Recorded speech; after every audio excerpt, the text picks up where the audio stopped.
Bonjour, je me présente, je suis le frère Henri de l'Enfant Jésus.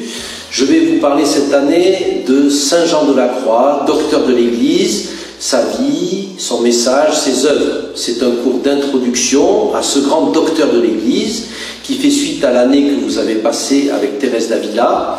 Les deux se complètent. Jean de la Croix est un théologien, il va donner une forme doctrinale à l'enseignement de Thérèse de Jésus. Il va vraiment mettre en forme cet enseignement et donc il est important de les étudier l'un à la suite de l'autre et de bien les faire résonner l'un avec l'autre. Alors j'ai ici derrière moi une image de la vie de Jean de la Croix qui représente son enfermement au cachot de Tolède. C'est un événement qu'on connaît de sa biographie. Il a été enfermé par ses frères parce qu'il était considéré comme rebelle.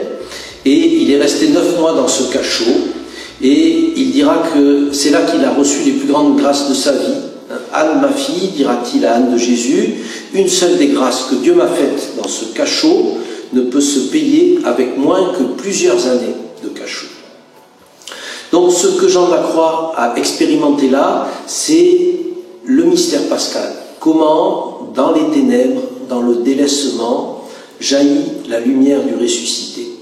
C'est Jean de la Croix le bien nommé, celui qui s'est plongé dans les profondeurs du mystère de la croix. Alors, Jean de la Croix a un aspect austère qui peut faire peur. Lorsqu'on parle de la montée du Carmel, on le voit comme un grand ascète.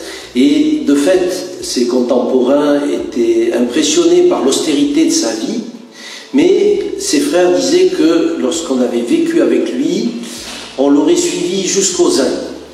Eh bien, c'est ce que nous voulons faire aussi, apprendre à connaître Jean de la Croix comme un vivant, comme un religieux doux et humble de cœur à l'image de son Seigneur, pour qu'il nous entraîne à sa suite jusqu'au mariage spirituel, à l'union avec Dieu, qui est l'aspiration de tout cœur humain.